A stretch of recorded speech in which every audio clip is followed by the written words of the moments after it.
I want to welcome to the program a gentleman who is in the midst of a very important Senate race in North Carolina, Congressman Ted Budd. Welcome to the program. Great to be here. Thanks for having me. Listen, I got to say, North Carolina, the last few cycles has been like ground zero of determining who holds control of the Senate. I imagine it's going to be that again this year. What's different? You've had a primary that you've been working through. Polls show here in the last couple of weeks, you've started to spread things out a little bit. How do you feel? Yeah, we feel good. We know there's a lot of work to do. There's about 29 days left as of this visit right now. And we've just got to get out all around the state. Still a few more counties that I haven't yet been to. So looking forward to talking directly to voters and getting out there. But I think, we're pulling ahead. I'm not a political scientist, but I would say North Carolina, because it's always up in the air, activist courts, people, voters out there that I'm talking to, have just said, now we know where the lines are for congressional lines. And we know when the primary date is. Remember, this primary was supposed to be March 8th. So in the rearview mirror, but we've still got, just under a month to go. Yeah, So it gets jacked around a lot. Great. Yeah. So we like, oh my gosh. Well, look, because I'm not as well known in the state, now I'm getting more well known. I think it was to our advantage. Yeah. So let's back up a little bit, and because you're a small business guy and came to Congress a few years back. Let's get a little bit of your background. Have you always been interested in politics? Where'd you grow up? What do we got going? I've always been around it. I was born in Winston-Salem, grew up on a family farm, still on that family farm right now, right outside of Winston-Salem, a little county, Davie County. We punch above our weight. And like, I don't call myself a farmer because my neighbors are working way too hard to earn that title, but it's still an active cattle farm today. It was a chicken farm, Tyson chicken farm years ago. Went to App State, met my wife while I was on a mission trip over in the Soviet Union. It was 1991 when the wall she had been there. She had been in as a Rotary Exchange student in 89 when the wall came down over in Europe, and then, trained over there to see it. But 2 years later, 91, we were on a mission trip, and that's when the Iron Curtain collapsed. So, it was a pretty cool meeting. She's from Marshall University, West Virginia, coal miner's granddaughter. But a hell of a place to meet, right? It was awesome. There were about 400 Americans on that trip. We chartered 2 Aeroflot planes to go over there. It took us forever to get from JFK over to Moscow, and then actually Kiev and Leningrad. They were changing their name to St. Petersburg at the time. But I was just, I was a rising sophomore at App State. So we didn't really know what was happening as far as the Iron Curtain falling. But it was, now when we got back to the US, I did 2 things. One is we turned on cable, which was new for us here in rural North Carolina, to see what was going on. And the second is I bought Jimmy Buffett's CD, Cheeseburger in Paradise, because it was great. It was great to have a cheeseburger back here in the US. I bet. How long were you over there? It was a short trip. So it was like 10, 12 days, okay. August 1st through 12th of 91. And, just amazing history that we were right there able to see. I didn't know how many cars raced in and out of the Kremlin, as a 19-year-old. But, now we realize it was a ton, and it was just massive amounts of people. You could just feel the tension now that you look back on it. Important time in the history of the world, but it sounds like it's an important time in the history of Ted Budd too, meeting your wife there. Yeah. And then later on went to back to the family business and, worked there. But before that, we went to seminary. We got married, went to Dallas, Texas, got our master's in Christian education. I actually have a THM, Master of Theology in Educational Leadership and Family Life. Thought we'd end up in a group like Young Life, college ministry, something like that. And then actually ended up going back to the family business, which was very timely. My oldest brother, who was running that business, actually his wife got cancer. He was having to focus on that, lost his wife, but had to really ramp up my leadership of a small business. It was a janitorial business. So we had the farm, and over closer to Winston-Salem, my dad and brother were growing this janitorial landscaping business. So after seminary, it wasn't ministry. It was right into a small family business for me. And later went back and left that, got my MBA at Wake Forest, and bought an indoor gun range Yeah, and that's what I training. wanted to talk to you about. Yeah, yeah, That's what you were doing when you initially ran, right? that's right. I still own it today. Got Yeah. a great team that runs it. But it was like 2010, so it was almost 12 years ago. And a local police department came to me and they said, would you buy this bankrupt, closed indoor gun range? And I was like, hey, who goes bankrupt in a gun range under Obama?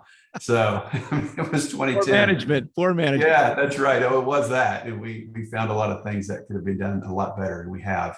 But opened it for the police department as my one customer. But the training captain there, before I opened it, he said, never underestimate the need of the public to have a safe place to shoot. And I looked at him across the table over at the police department. And I said, "You want me to open this to the public?" He said, "Absolutely." And so we did, and we knew eventually they would fade out and build their own range, and they did. And so now it's we train a lot of smaller police departments, private police departments, but a lot of customers as well. So glad I took his advice years ago. Yeah, no kidding, right? That's a nice on ramp to a larger business model there for sure. So tell me this, Ted, because it sounds like you've had sort of a piece of politics in every moment of your life. At what point did you decide you wanted to just get involved personally? It really wasn't until I put my name on the ballot in 2016. Now, I was always around it. I mean, I remember writing a letter, and I don't know, it would have been mid 90s to Justice Thomas, just thanking him for his work. And he wrote me back. I was like, that's really cool. When I was a student at App State, I was a freshman. They don't give you a lot of rules, but they say, all right, don't throw trash out your dorm room window. But I was the only guy that had a dumpster 5 floors below my window. So I was like, I'm not going to walk to the end of the hall and put it in the chute. I can put it right, and I would hit it every time. We'd just drop it right out the window, right into the dumpster, clean every time. But they didn't like that. They gave me 20 hours of community service as a freshman. And I said, well, hang on a minute. It was the fall of 1990. Jesse Helms was running for re-election here in North Carolina against the mayor of Charlotte. And I said, you know what, I'm going to ask them if I can phone bank in Watauga County, where Appalachian State is. And I phone banked for Jesse Helms for the election in 1990 and burned off my 20 hours of community service. I don't think a public state-funded school would ever let anybody do that for a conservative anymore. But oh, you slipped one past them there. But on the other hand, it doesn't sound like you violated the spirit of the rule anyway. No, I was serving our community and making our state better at the same time by phone banking. That's right. That's right. Yeah. That's great. So, you get into what was initially just a wild primary in your first run for Congress. I think there's like 15 candidates or something or other.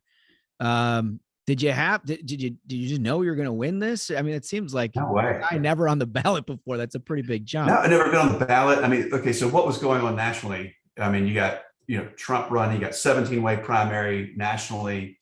I didn't know it was going to be a 17-way primary locally, but I had gone in March of 2016 and voted in the primary for Virginia Fox and as my congresswoman. But within a few weeks, I had gone over to Raleigh, filled out the forms, and put my name on the ballot. So that was Good Friday of 2016. So kind of an anniversary. And then when we opened it, so before we clicked on our news, we opened the paper the next day and said, all right, well, let's see who signed up, because a good friend of mine had said, there's going to be only 5 people that run. Here's how you can win it. It'll be no problem. I was like, oh, okay. And I'd been interested in maybe running one day. And we talked about it. We had 3 young kids at the time. And we were all on board. We talked about it for a week or so, prayed about it at the dinner table. But when I went and signed up, we opened the paper that Saturday before Easter, and I was like, oh my word, 17 candidates. I was like, well, I'm just going to go back to business, let my name be on the ballot. I was like, why even bother? There were people that were in the state house, state senate, well-known candidates, well-funded candidates. Like, there's no way. Right. But, I started looking at this. I met people that said, oh, you got to meet this general consultant. You got to meet these folks, that can help support your race, that support small government, conservatives, lower taxes. Like, okay, great. We meet these folks, and essentially we coalesced a team that we ended up winning with 20%. So it was a plurality. Mm-hmm. And it was the highest, obviously highest, but 20%. And then there were 4 10s, and then all the way down to just a handful of votes. So we won with twice as many votes as the next on the ballot. But it was fascinating. All for the privilege of then going to the House and having to deal with the day-to-day basis. Although when you first got there were some good things getting done. Oh, we were. I mean, look, could we have gotten done more? Yeah, the tax cuts, Jobs Act.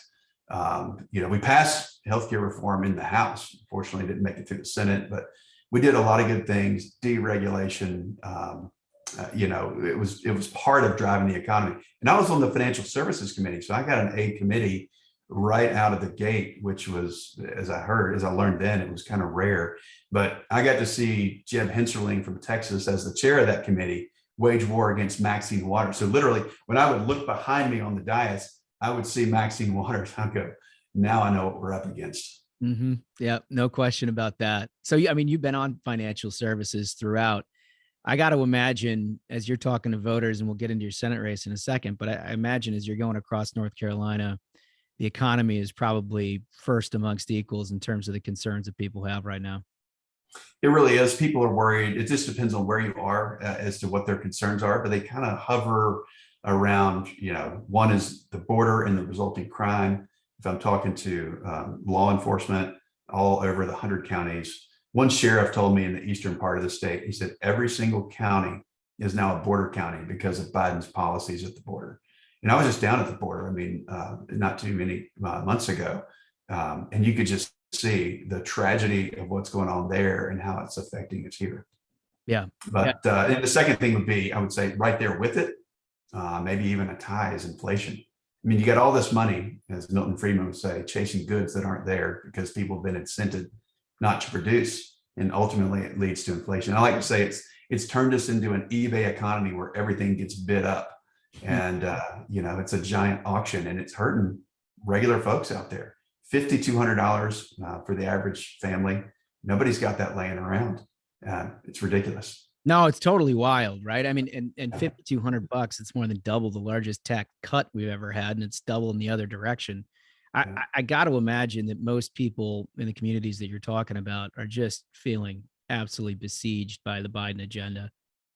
Oh, they are. I mean, they know it's a failed. That's why poll numbers are so low. Yeah. Most people could shrug it off and say, well, they're just going to go back to work and focus on other things for 4 years. But no, I mean, it is gripping people. They can't outrun it. You've got a lot of people, retirees, other folks that are on fixed income, and they can't outrun it. So it's tragic, and it's all self-inflicted by the Biden administration. I mean, from energy policies to economic policies, at every point, at every turn, he's making a bad decision. And he doesn't realize, I mean, it's not the Washington elite he's there to serve, it's the American people. Right. And it's why it's hurt us so badly. Yeah, it really is. There's no question. So you've decided now you're going to jump in the Senate race. And obviously, the Senate seats don't open every day. North Carolina, as we just said, has been sort of a ground zero in terms of where these things are fought out. I think it's been a couple $100 million that Democrats have set on fire in North Carolina the last few cycles. But here you are. You're in the middle of it. You got a primary that you're currently leading. Have Democrats started to take the knives out on you yet? They will soon. You see trackers every now and then. Not sure if that's from the primary folks or from the Dems, but I know they will. They always set money on fire. Look, I am not for wasting money, but I'm glad for them to waste their money. And I was in an elevator not too long ago with Chuck Schumer. So top floor of a building across the street from the Capitol. He gets in. I'm sure his detail was with him. It's basically just the two of us. He looks at me and he looks at me over those glasses and he goes, "Tell me about your state." And I go, "No free consulting here," is what I'm thinking. And I go, "Well, sir, they're leaving high-tax states like yours and coming to great states like mine." Oh, yes. And about that time, the door opens and the elevator ride was over. So that's really what's happening. I mean, people are coming to North Carolina, and you worry about, are they going to bring blue politics with them? Yeah. A lot of the red folks from Northeast are coming here to North Carolina, and they're bringing red politics with them. We'll welcome that all day long. Yeah, it's funny that you say that. I mean, we talked to Governor Abbott in Texas about this. Who, they've been feeding in Californians into Texas in droves over the last decade. But we talked about this same thing, and that's what you just said is what he said. Basically, people who are center right are the ones that are relocating themselves. And I got to imagine that that's kind of the same thing that you're seeing in North Carolina. It's certainly gotten in the last couple of cycles reversed a trend towards blue and gotten a little bit more red. Well, what's been happening since 2010 in this state was, I mean, this essentially had Democrat control in North Carolina for 150 years. And it was sort of an economic malaise. And then you had essentially when Tom Tillis was Speaker of the House, he re-engineered their program, and they won the state House, the state Senate. He became Speaker of the House. And that's really been the Carolina comeback to the credit of the General Assembly here. Other people would seek to steal that credit, but it was really them. So for the past 12 years, it's helped make one of the best economic environments to do business in. And companies are wanting to move here left and right from the very tough environments, Northeast, California, glad to have them here. And yeah, they bring, especially around the academic centers, they're going to bring some blue with them, but I think we've had more red here, and we've stayed largely a red state. I mean, won the president in the last two cycles here in North Carolina. So we got to keep our eye on it, but we're up. I can't remember what the number is, 95,000. I saw the number last night, GOP registrations in our state. So we've got some good trends. We just have to keep working at it. Yeah. Yeah. So you're in this Senate race, and former President Trump endorses you right away, basically. I mean, almost right after you get into the race, you have his support. And it's been a tough race all the way through. And like I said, now polls start to indicate you're beginning to pull away. Where do you think things stand here with, just weeks here remaining? Yeah, 29 days to go. We're going to spend that as much time as we can talking directly to voters, hitting the counties that we haven't been in. This is the NASCAR state. So the way to lose a race is to let off the gas. We're not going to do that. We're going to run like we're 10 points behind. There's no entitlement spirit here. And we're going to go out there and ask people for their prayers, for their support, for their vote. And we've been very consistent doing that. April 28th of last year is when I announced for the U.S. Senate. And then, but President Trump didn't come in until June. And really, when the congressional districts got upended by the activist courts, the voters said, hey, we're just going to hold off and we're going to pay attention later. But we've really come from 40 points behind. But we've got to stay on the gas for the next 28 days. And then the real fight is November. And that's what we have to win as a state. We've been in lots of forums with all of us up there, and they say, will you promise to support the GOP nominee, whoever that is? Absolutely. My hand goes up every time because I'm going to support whoever that is. I think it will be me. I'm going to work to make it me. But whatever it is, we got to keep the state red. We got to win, not just for North Carolina, but for our country. I mean, we're defending a GOP seat right here.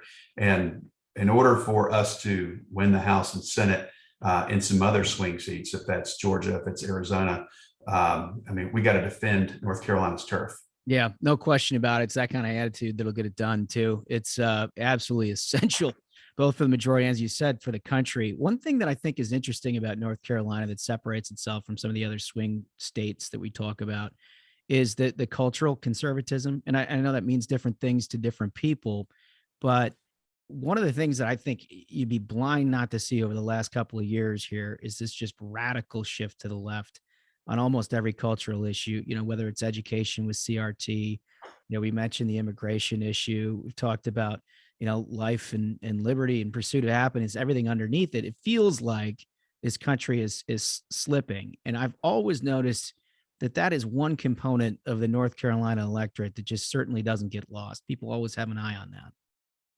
Yeah, they really do. And we've got a great lieutenant governor here. We're very outspoken about, what we believe. I would say, when it comes to CRT and other social issues, we want to teach people to love our country, teach our kids to love our country, not to hate it. There's a couple of philosophies. One is, are we really slipping, or has the Band-Aid just been pulled off? I like to look at it like these problems have actually been going on for a long time. But when we sent kids home and parents started looking at their kids being taught, they said, what the heck are you teaching our kids?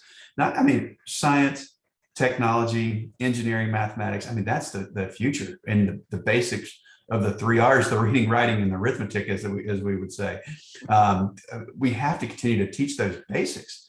But this social leftist progressive agenda that they have jammed onto our kids, it crowds out the real stuff that needs to be taught. And so it's not just bad in and of itself. It's an opportunity cost for real education that our kids need to make them successful and our country successful. So I don't know if it's just North Carolina, but I think the Band-Aid has been ripped off and parents are now engaged. I mean, as I'm traveling around 100 counties, I'm seeing, oh, thanks for running for the U.S. Senate. Other folks, thanks for running for U.S. Congress.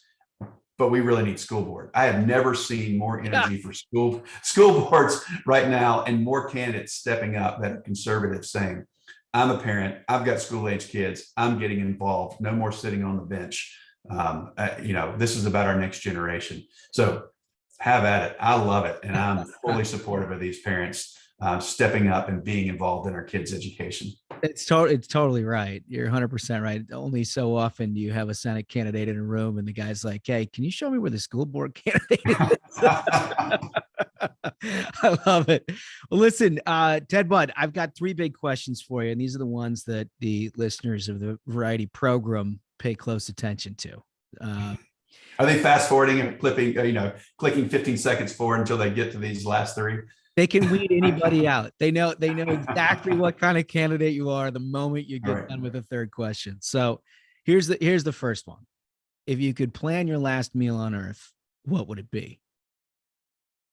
So that's scary that you actually get to plan your last meal, because there's consequences around that. But here we go. It could go into the decision making, frankly. I think I would get a combo 3-meat plate, and I represent Lexington, North Carolina, home of Lexington style barbecue. So definitely Lexington style barbecue. But as I'm traveling around, I also enjoy Eastern style barbecue, as long as they both know how to do it, right? Yeah, there's inauthentic ways to do it. Yeah, so good barbecue, both styles are fine. But because my wife and I spent a little time in Texas, we love brisket as well. So that's the 3-meat plate. And I would say followed up by dessert with pecan pie. I like that a lot. I remember, what was it, last cycle, Kissing Cal Cunningham said he loves to barbecue, and it was him with like a gas grill. It was a brioche bun, right? And a Weber grill. I was like, oh, and he's from Lexington. Oh, come on. That's a tough look, man. You can't get away with that in North Carolina. No. Especially if you say you're from Lexington, which is the barbecue capital of definitely of North Carolina. Some say of the world. Yeah, you got to keep your eye on that. All right. So second question, if you never got into politics and you had this time to do anything you wanted, your business is doing your business thing, but you've got this gap and you can blue sky this, what would you want to do? Appreciate you saying blue sky, because I actually would want to be a pilot for the Blue Angels or the Air Force Thunderbirds. A lot of people don't know that I'm a pilot. Flew yesterday off the farm in a small Piper Cub. I didn't know that you have a Cub. My dad had a Cub growing up. Great planes. Yeah. This one actually has electric start, so it's for the modern. You don't have to get out and start that thing. The Hemingway start, which is the farewell to arms, as they call that. That's exactly right. What he's talking about is the Piper Cub. Before the electric start, you'd actually just start the propeller manually, which you hang your arm inside on the throttle, and then you lean forward and you hand prop it. So a great way to lose a limb. I didn't know that. So have you been a pilot your entire adult life? Yeah, coming 29, 30 years. And then life tends to get in the way. Wife, kids, family, starting a business, all that stuff has pushed it to the back burners. But I am a pilot, instrument, commercial, multi-engine, all that stuff, and just try to stay current. And it's not a significant portion of my life, but if I had that time, I'd definitely fly for Navy Blue Angels or Air Force Thunderbirds. That's an awesome answer. I don't think we've had that one yet. That one's good. All right. So third question, and this goes to what motivates Congressman Ted Budd. And the way that we see it, everybody's motivated by one of two things. It's the thrill of victory or the agony of defeat. Now it's not in the somebody likes to win and lose category. It's what motivates you to go do what you're doing. And some people are glass half full optimists that just want to go out and accomplish. The other side are people whose every accomplishment they've had in life, they've enjoyed for about 2 seconds. and every defeat that they've ever had is what ultimately motivates them to keep going, right? Those are the things that stick with them. So when thinking about all of that, where do you think you come down? Definitely the thrill of victory. That seems like a thrill of victory Yeah, guy. yeah, thrill of victory. But ultimately knowing that my time here on earth is valuable to others and I made life better for others. Yeah. So the victory, but for a purpose. Yeah. Oh, that's great. Listen, that's awesome. Tell our listeners where they can find you, where they can help out if they'd like to. Yeah, easiest is my name, tedbud.com. And it's 1D on Ted, 2 on Bud, tedbud.com. That'll get you ready to go. Listen, Congressman Ted Budd, good luck out there. As you know, this seat must be won. We will stay in touch with it all the way through and keep us updated, will you? I sure will. Let's stay in touch. Thanks for having me. Thank you, sir.